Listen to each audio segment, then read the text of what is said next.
हाँ, मतलब practically lawyers पर लोग इजीली भरोसा नहीं करते। उनको हम्म। लगता है ये लॉयर है, मतलब ये बहुत ही शातिर किस्म का इंसान होगा ओके। जो आपको आपकी बात समझा देगा।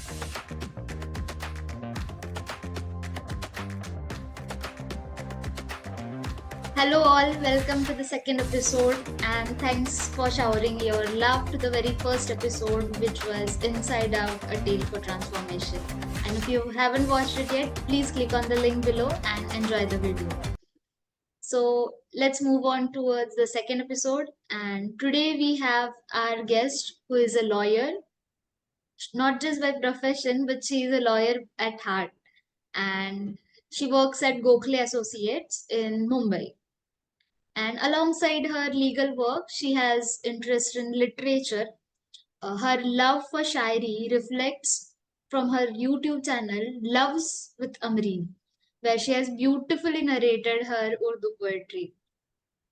And additionally, she shares her thought on her blog, Words with Amreen, where she has written articles trying to simplify the legal knowledge for common people. And yeah, let's welcome our guest, my dear friend Amreen, and let's explore how law as a profession has influenced her journey so far and how this profession influences mental health of a person. So, welcome, Amreen. Thanks for being here with us today. Welcome to Sound Mind. Thank you Shivani.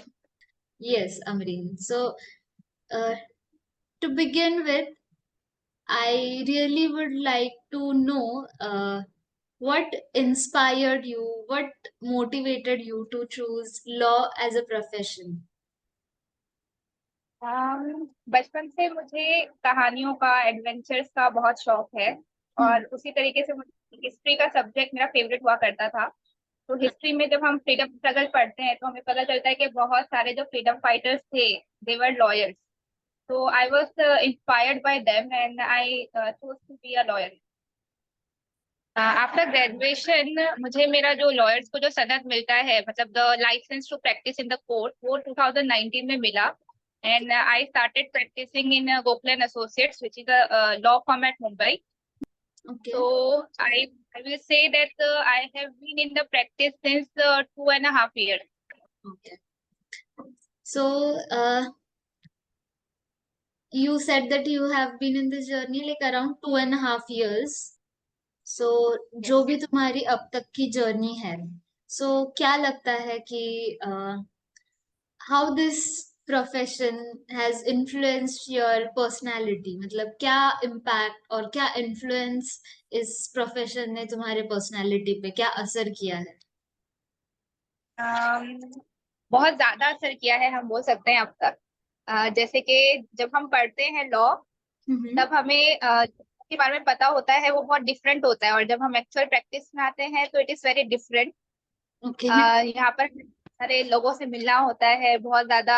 जो senior advocates होते हैं, they are intellectuals, उनसे मिलकर बहुत कुछ सीखने मिलता है। ये जो जजेस होते हैं कोर्ट्स में, वो भी हमें बहुत कुछ सिखाते हैं। Apart from them there are clerical staff, court departments and the government authority, government departments, जहाँ हमें रोज जाना आना होता है। वहाँ पे हमें बहुत सारे लोगों से मिलकर बहुत कुछ सीखने मिलता है। और सबसे मेन चीज होती है, जो हम क्लाइंट से रोज हमारे जो हमारा राब्ता होता है हमारे क्लाइंट से, जो अपनी प्रॉब्लम्स लेकर हमारे पास आते हैं और हमें उनको एक सोल्यूशन देना होता है। तो सबसे ज्यादा जो चीजें हैं वो हमें क्लाइंट्स के एक्सपीरियंस से सीखने मिलती है।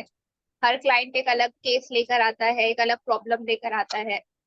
तो उसकी नई प्रॉब्लम हमें नई चीज सिखाती है कि how to solve this problem with the new methods and by applying a different law. और बाकी हम बोल सकते हैं कि जो हम लोग एज ए लॉयर, जो हम लोग प्रैक्टिस में हम करते हैं, वो कभी कभार हम वही प्रैक्टिस अपनी पर्सनल लाइफ में करने लग जाते ओके। हैं। जैसे जैसे हमें हर चीज को बहुत, मतलब जब हम कोई डॉक्यूमेंट पढ़ते हैं, जब हम कोई तो हमें बहुत ऐसे बातों के, मतलब बहुत अच्छे से उसको इंटरप्रेट करना पड़ता है। हम, मतलब कि जो चीज नजर नहीं आ रही है, हम उसको भी ढूंढने की कोशिश करते हैं।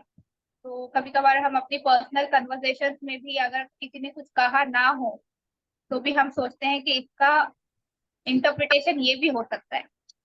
मतलब भी हाँ, वी ट्राई टू, जैसे हम लॉ को अलग अलग तरीके से इंटरप्रेट करते हैं, कि लॉ को हम मतलब हम कोई भी केस में लॉ को इस तरह इंटरप्रेट करते हैं कि वो हमारे फेवर में हो। तो लॉ को बहुत अलग अलग तरीके से इंटरप्रेट किया जाता है। तो हम वैसे ही नॉर्मल कन्वर्सेशन में भी लोगों की बातों को अलग अलग तरीके से इंटरप्रेट करने लग जाते हैं। ओके। जब हम ड्राफ्टिंग करते हैं तो वी मेक श्योर कि हम प्रॉपर वर्ड यूज करें, क्योंकि हर वर्ड का एक अलग इम्प्लीकेशन होता है। तो वैसे ही जब हम नॉर्मल अगर किसी के साथ चैट, व्हाट्सएप चैट भी करें, तो हम बहुत ही सोच समझ के चैट, मतलब कि वो हमारे नेचर में आ जाता है कि हमारे वर्डिंग्स वही होते हैं जब हम चैट करते हैं, कि हम प्रॉपर वर्ड्स यूज करें। एंड जैसे हम कोर्ट में लोगों को क्रॉस एग्जामाइन करते हैं, वैसे हम रियल लाइफ में भी लोगों को क्रॉस एग्जामाइन करने लग जाते हैं, ओके। कि आपका मतलब आप किस तरह का, मतलब नॉर्मली जो हम लोग कोर्ट में क्रॉस एग्जामिनेशन लेते हैं विटनेसेस का, वो हम वो रियल लाइफ में भी करने लग जाते हैं कभी कभार, अपने मतलब फ्रेंड्स के साथ, रिलेटिव के साथ उनको क्रॉस एग्जामाइन करने लग जाते हैं। तो थोड़ा बहुत इम्पैक्ट होता है, जो मतलब प्रोफेशन में जो आप चीजें कर रहे हो, जब वो आप अपनी पर्सनल लाइफ में करने लग जाते हैं, तो उसका थोड़ा सा, शायद मेरे ख्याल से थोड़ा सा नेगेटिव इम्पैक्ट होता है आपके पर्सनल लाइफ में।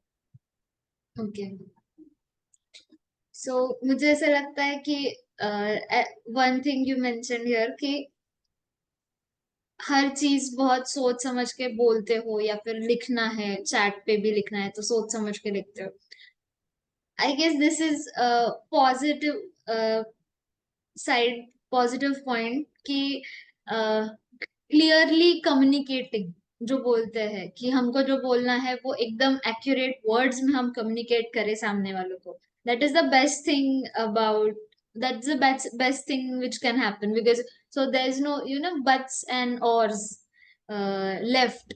जैसे बोलते हैं कि uh, nothing is unsaid, nothing should be assumed, so this is a good thing actually।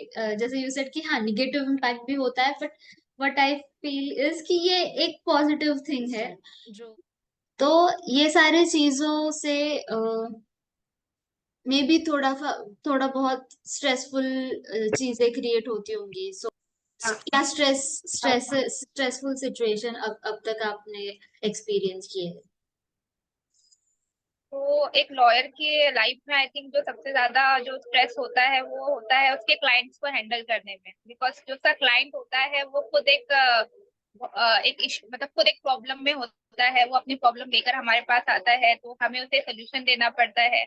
और हम्म। जैसा कि हम सब जानते हैं कि लॉयर्स पर लोग आसानी से ट्रस्ट नहीं करते, तो क्लाइंट्स का ट्रस्ट, मतलब क्लाइंट्स के साथ जो ट्रस्ट बिल्ड करना होता है वो बहुत डिफिकल्ट होता है हमारी फील्ड में। जी। और दूसरी चीज भी है कि क्लाइंट्स का जो बिहेवियर भी थोड़ा ऐसे होता है कि they, when you get a positive order, तो क्लाइंट्स आपको गॉड बना देते हैं, but when you get an adverse order, तो दे स्टॉप ट्रस्टिंग यू।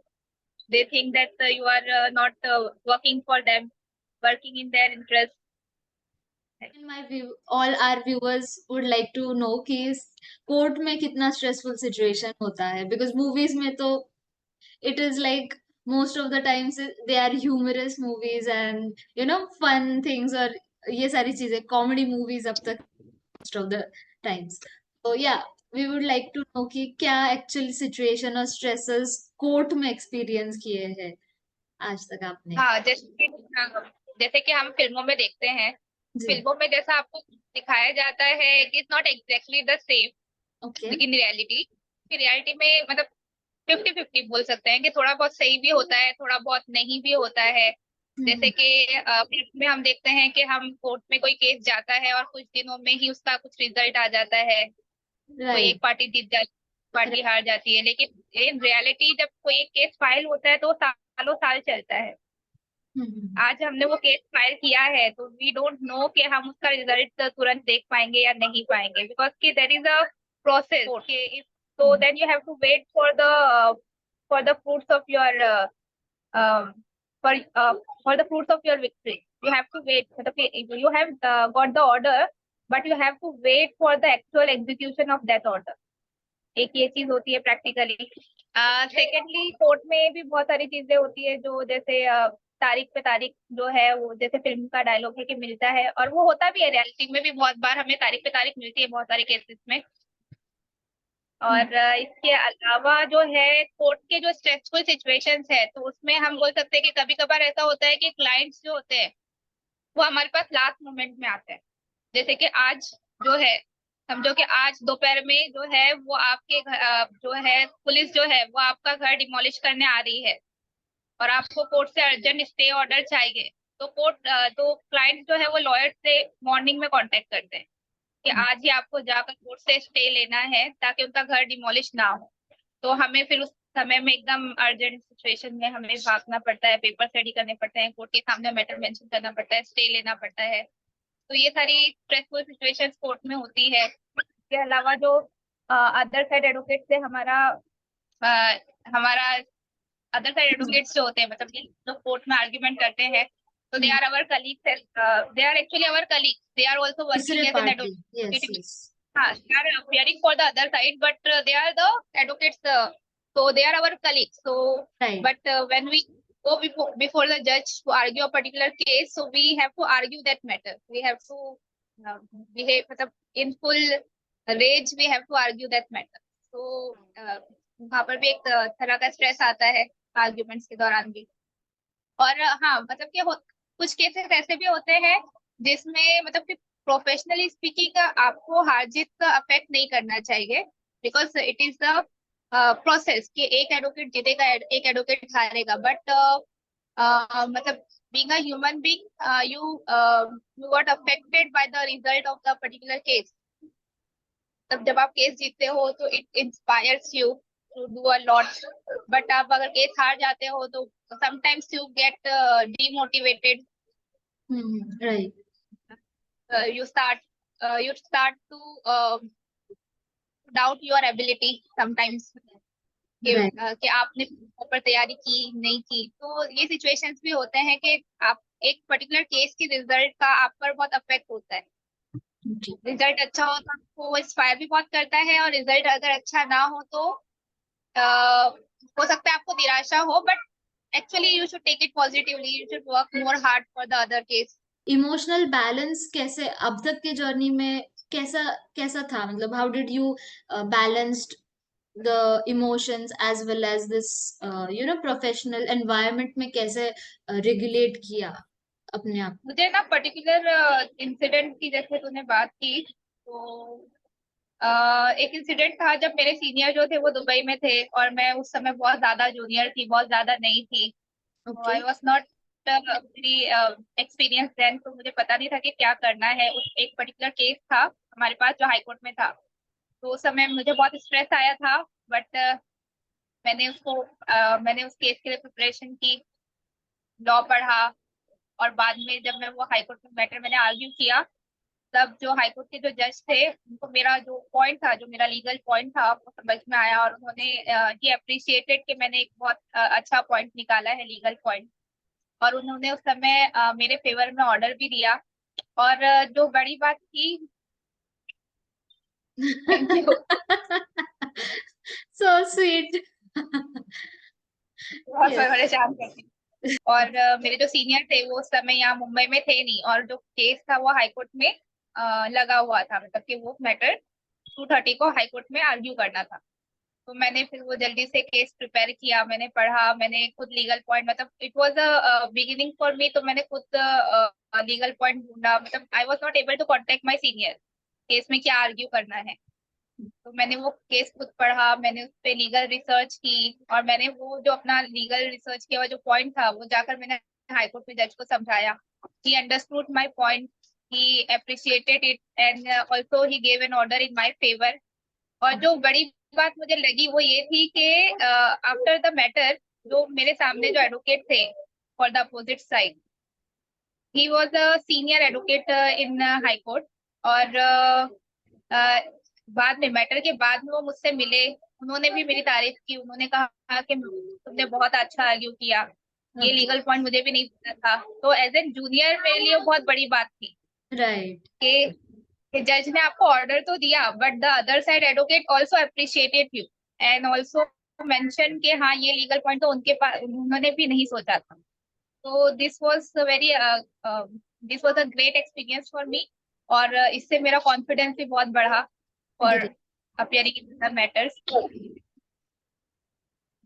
और जैसे कि तुमने करेक्टली पूछा कि रोज तो बहुत ज्यादा स्ट्रेस आता होगा हर नए केस के साथ, और सीनियर्स के साथ बात करते हुए, जजेस के साथ बात करते हुए, कोर्ट में जाते हुए, तो स्ट्रेस तो बहुत आता है। बट मुझे ऐसा लगता है कि हमें ये जो जो भी हमारा डे टू डे वर्किंग जो हो रहा है कोर्ट में भी ऑफिस में भी, we should take it as an adventure. तो आप आपकी परफॉर्मेंस दोगे, और जब हम कोई कंपटीशन में रहते हैं हम सोचते हैं हम हमारी बेस्ट परफॉर्मेंस देंगे, तो उसी तरह हमें कोर्ट में भी अपनी बेस्ट परफॉर्मेंस देनी है। और जैसे कि हर कंपटीशन के एंड में हार भी होती है, जीत भी होती है, बट वी इंजॉय द मतलब कि the process, we enjoy the process. हमें पूरा कंपटीशन में पार्टिसिपेट करने, पूरा खेलने, ये सारी चीजें करने मजा आता है। तो हमें वैसे ही ये जो स्ट्रेस है ये भी इंजॉय हम कर सकते हैं इस तरीके से, अगर हम उसको पॉजिटिवली लें। राइट, ब्यूटिफुली पुट कि स्ट्रेसफुल सिचुएशन आई मीन होती है, but then you will have to have that, क्या बोल सकते हैं, दैट स्पिरिट, स्पिरिट बना के रखने की बहुत जरूरत है इस competitive environment. Like very beautifully said. So जैसे ये सारे बुलेट पॉइंट्स है, आई गेस ये रियलिटी चेक बनेंगे जो एस्पायरिंग लॉयर्स है उनके लिए। So one more thing we would like to know कि जैसे इनिशियली हमने कन्वर्सेशन स्टार्ट किया तब यू मेंशन कि बहुत बार ऐसा होता है कि ट्रस्ट जल्दी नहीं करते हैं लॉयर्स पे लोग, right? So do you think कि जो there are any stigmas around, I know कि बहुत सारे स्टिग्मास है हर एक प्रोफेशन को लेकर, ऑब्वियसली वो लॉ को लेकर भी होंगे, बहुत सारे स्टिग्मास होंगे। So have you experience it, कभी एक्सपीरियंस किया है क्या तुमने कोई स्टिग्मास? हाँ, मतलब प्रैक्टिकली लॉयर्स पर लोग इजीली भरोसा नहीं करते। लोगों को लगता है ये लॉयर है, मतलब ये बहुत ही शातिर किस्म का इंसान होगा ओके। जो आपको आपकी बात उठा देगा। जो अपनी बात आपसे को, आप आई एम सॉरी, सुना ही नहीं जो, आया। हाँ, जो आपको अपनी बातों में घुमाकर फंसा देगा। तो ओके। आपको ऐसा लगता है ना कि है, मतलब ये लॉयर्स तो बस लॉ को इस्तेमाल करते हैं, बातें करनी आती है इनको, बहुत अच्छे से आर्ग्यू करने आता है, तो ये ऐसे बोलेंगे, आपको घुमाएंगे और आप फंस सकते हो इस सब के चक्कर में। तो लॉयर्स पर लोग इजीली ट्रस्ट नहीं करते। Coming to the work life balance which I would like to say कि कभी तुमने इनकाउंटर किया कि हाँ, work life balance is something जो जरूरी है? यस, वर्क लाइफ बैलेंस तो बहुत ज्यादा जरूरी है, मतलब सिर्फ हमारे प्रोफेशन में नहीं, हर प्रोफेशन में। हम्म। बिकॉज मतलब आपके प्रोफेशन से, आपके ऑफिस से, आपके कोर्स से अलग एक दुनिया होती है, जहाँ जो लोग होते हैं वो वाकई में मतलब आपसे अनकंडीशनल लव करते हैं। तो यू शुड टेक दैट, मतलब you should take care of them also. तो जितना आपकी जरूरत आपके प्रोफेशन को होती है, उतनी ही जरूरत आपकी फैमिली को होती है, आपकी आपकी खुद की सेल्फ को होती है। मतलब when जितना टाइम आपको, मतलब आपको खुद की सेल्फ पे बहुत ज्यादा टाइम देने की जरूरत होती है, मतलब जितना टाइम आप आपके प्रोफेशन को दे रहे हो उतना ही टाइम आप खुद को भी दो। This is very important. तो it is very difficult to give time for, मतलब it is very difficult to get me time in legal profession. But we should try to focus on that also, मतलब we should try कि कुछ जो दिन में कुछ वक्त हो वो हम सिर्फ खुद के लिए दें। This is very important. जब खुद का टाइम हम बोलते हैं me time, so most of the times first thing हमारे माइंड में आती है वो है हॉबीज।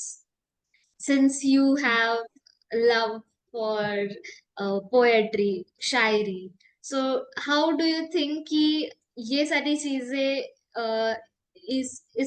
इन चीजों ने हेल्प किया है तुमको कि एज अ पर्सन कि काम ऐसे शट डाउन करने में, या फिर यू सेड कि मी टाइम जरूरी है, तो मी टाइम में have you done things like some things which will actually help you to, you know, um, boost up get motivated, कुछ सिचुएशंस की तुमको लगा कि नहीं, today was not very good day, but ये चीज मैंने पढ़ी या फिर ये चीज मैंने की और I really feel good now, जो बोलते हैं हम। राइट। तो मैं बोलूंगी कि डे टू डे लाइफ में, जैसे मैंने पहले ही बताया कि मुझे पढ़ने का बहुत शौक है, reading is my hobby. Right. तो जब भी कोई स्ट्रेसफुल सिचुएशन होती है, even at my work place, even even during the court working hours, okay. अगर कोई बहुत ज्यादा स्ट्रेसफुल सिचुएशन आता है, तो मैं अपना फोन खोलती हूँ, अपने फोन में कोई भी नॉवेल खोलती हूँ जो मैं ऑलरेडी पढ़ चुकी हूँ, okay. And I start reading the motivating part of that novel, जो पढ़ के मुझे अच्छा लगता है। ओके। एंड तो मैं वो मतलब मैं उस किताब का वो हिस्सा पढ़ती हूँ जो मुझे अपने प्रेजेंट से, जो प्रेजेंट में जो स्ट्रेसफुल सिचुएशन है उससे कुछ समय के लिए दूर ले जाता है। और wonderful.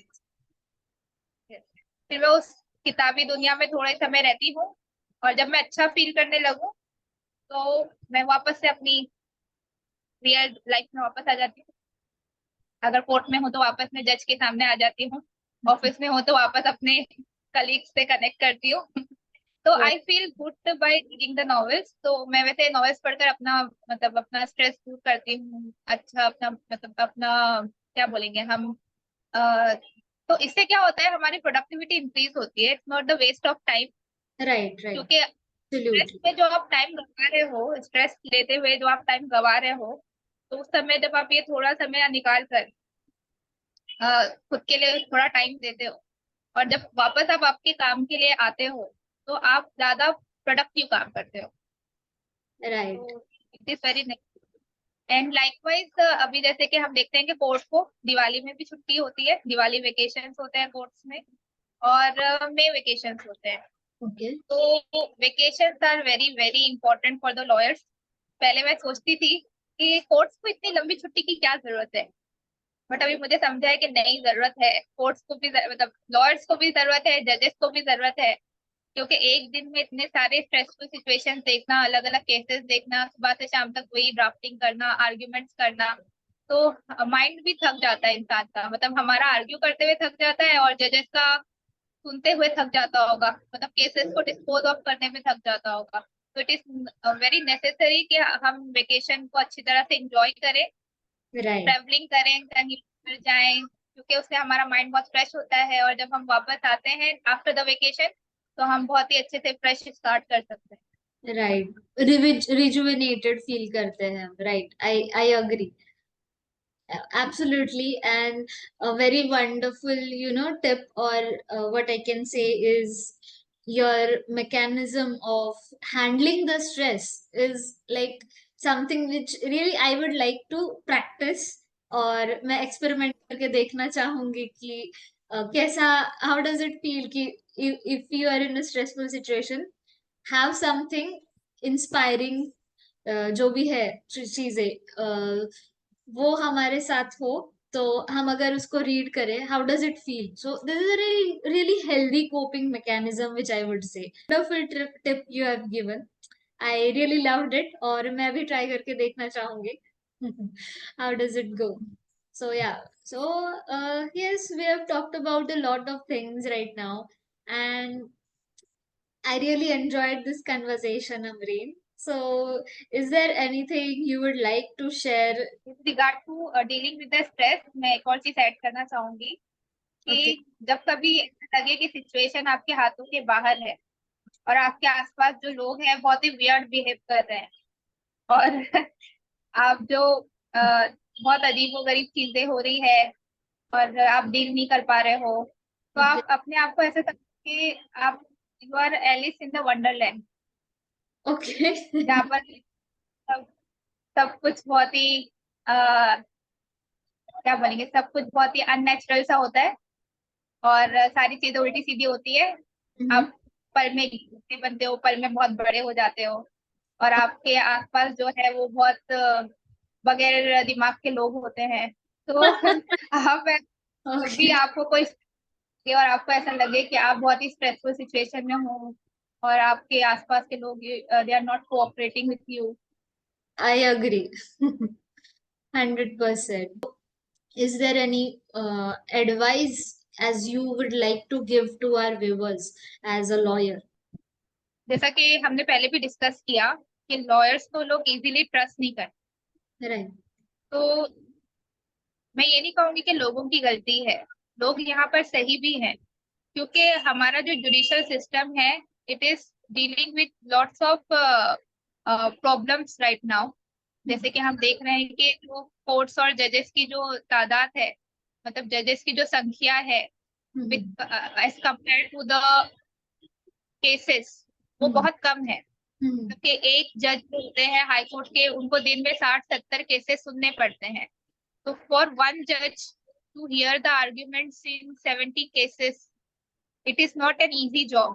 Right. So there are problems with the judicial system as well. There are also lawyers जो आपको सही सर्विस ना दें। There are lawyers जो कि वाकई में आपको सिर्फ आपसे पैसा लें लेकिन आपका काम करके ना दें। तो as a litigant, as a client, it is also your responsibility कि आप जब भी किसी एडवोकेट से मिलो तो आप उसकी बात अच्छे से सुनो, वो क्या कह रहा है, क्या रिसर्च कर रहा है, आपको क्या सोल्यूशन बता रहा है। आप खुद भी रिसर्च करो उसके साथ साथ, क्योंकि आजकल इंटरनेट पर बहुत सारी चीजें अवेलेबल है जिससे आपको खुद भी पता चलता है कि आपके केस में क्या करना चाहिए और आपके केस में क्या सोल्यूशन हो सकता है। लेकिन मैं ये बोलूंगी कि don't depend totally on the internet, क्योंकि इंटरनेट पर सारी चीजें सही से नहीं बताई होती है, but don't depend entirely on it. Okay, because कि कभी कभार चीजें होती है वो हर इंसान का केस डिफरेंट होता है, तो थोड़ा थोड़ा डिफर करती है। दूसरी चीज के बहुत सारे केसेस में ऐसा होता है कि लॉयर्स जो है वो बहुत सारे लॉयर्स ऐसे भी हैं जो आपका केस लेते हैं। मतलब मैं लॉयर हूँ but I am telling you कि कुछ लॉयर्स जो है वो अपनी ड्यूटी बराबर नहीं कर रहे हैं। It's my duty tell about them to the clients, to the people, कि कुछ लॉयर्स ऐसे भी हैं जो आपका केस लेंगे, आपके बिहाफ में वकालतनामा फाइल करेंगे कोर्ट में, but they do not appear in court on the particular date. मतलब कि आपके केस में जो तारीख दी गई है, जो मैटर जिस तारीख को लगा है, उस तारीख को वो कोर्ट में आपके लिए अपीयर नहीं होंगे। इसके बहुत सारे रीजन हो सकते हैं, जैसे उनको पता ही नहीं होता है कभी कभार के केस लगा है। ऐसा भी होता है कि वो लॉयर्स जो होते हैं वो दूसरे कहीं कोर्ट में बिजी हो जाते हैं और आपका केस स्किप कर देते हैं। तो ऐसे सिचुएशन में it is your responsibility, either आप खुद कोर्ट में जाएं, खुद तारीख अपने वकील के साथ अटेंड करें, और अगर आप खुद नहीं कर सकते तो हर कोर्ट का इंटरनेट पर एक वेबसाइट होता है। Okay, so there is website for high court, there is website for the lower courts as well. E court करके आप अगर डालेंगे ई कोर्ट, तो आपको वो डिस्ट्रिक्ट कोर्ट का वेबसाइट मिल जाएगा, जहाँ पर आप खुद yes, we will put the link in the description. Yeah. Yes. तो आप उस लिंक पर जाकर आप कोर्ट की वेबसाइट पर जाकर अपने केस का स्टेटस खुद देख सकते हैं, जहाँ पर रोजनामा होता है। रोजनामा इज कि आज के दिन आपके केस में क्या हुआ है, वो चीजें वहां पर लिखी होती है कि इस तारीख को इस केस में क्या हुआ है, कौन अपियर हुआ है, कौन नहीं हुआ है, आपके वकील ने क्या किया है आपके बिहाफ में। तो आप कोर्ट की वेबसाइट पर खुद जाकर वो सारी चीजें पढ़ सकते हैं। तो इससे आपको आपके वकील पर ट्रस्ट इश्यूज भी नहीं होंगे। आप खुद देख सकते हैं कि आपका वकील बराबर काम कर रहा है या नहीं कर रहा है, अपियर हो रहा है नहीं हो रहा है। और दूसरी चीज, आपको कोई वकील फंसा भी नहीं सकता। तो ये दोनों ये अच्छा एडवाइस है कि आप खुद भी सतर्क रहें स्पीकिंग। और इसके अलावा जो है इसके अलावा लॉयर्स, हाँ इसके अलावा आप लॉयर्स को भी थोड़ा टाइम दें, मतलब कि दे ऑल्सो मतलब उनको भी बहुत सारे मसले, बहुत सारे प्रॉब्लम्स कोर्ट में की पड़ती है डिपार्टमेंट में। हाँ एक बात मैं बोलूंगी यहाँ पर कि जज के सामने जब एक बार केस आ जाता है तो it is easy to argue, but sometimes क्या होता है कि जजमेंट हो जाता है कोर्ट में, ऑर्डर आपको मिल जाता है, बट जो डिपार्टमेंट्स होते हैं ना आगे, वो उनका काम होता है, मतलब कोर्ट के डिपार्टमेंट्स का, क्या आगे वो आपको आपके मतलब वो आगे कैसे आपको आपका जो भी सोल्यूशन है वो देते हैं। तो कोर्ट का जो डिपार्टमेंट होता है, जैसे कि हम लोग हमारे सरकारी जो डिपार्टमेंट्स की हमेशा बुराई करते हैं मोस्टली कि बहुत स्लो काम होता है ये ना वो, तो वैसे ही कोर्ट्स के डिपार्टमेंट में भी होता है तो उस वजह से भी बहुत बार समय लग जाता है कि आपको आपकी मतलब कि आपको आपका पैसा ना मिले, या फिर आपको आपका जो भी आप सोल्यूशन के लिए कोर्ट गए हैं वो सोल्यूशन आपको ना मिले। तो ये सारी चीजें भी होती हैं।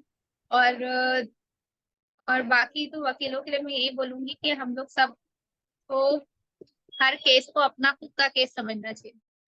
Very wonderful advice you have given Amreen कि एक्चुअली मुझे ऐसा लगता है ये देख के लोगों को भी थोड़ा सा समझ में आएगा कि how things work in legal processes. So yeah I definite I am really sure कि लोग भी समझे कि कैसा खुद का रिसर्च, खुद से रिसर्च करना भी जरूरी है, एंड हाउ बीइंग माइंडफुल खुद का you know apply your brain as well here कि सो दैट वो घबराहट है और डाउट है वो सारी चीजें कम हो जाए, और दो तीन लॉयर्स का पर्सपेक्टिव लेना कितना जरूरी है। या आई अग्री इट कि इससे थोड़ा सा दिलासा मिल जाए, ताकि घबराहट में हम डिसीजन नहीं ना ले ले, क्योंकि आई नो कि जो भी कोर्ट में जाते हैं most of the times it is stressful. जो क्लाइंट्स होते हैं वो स्ट्रेस्ड आउट होते हैं, तो it's a wonderful advice for them so that उस टाइम में एक्चुअली क्या सॉल्यूशन हमने अप्लाई करना चाहिए, ये बहुत अच्छी तरीके से तुमने समझाया। एंड या thank you for thank you. Thank you so much for giving your precious time Amreen. Thanks a lot. Thank you.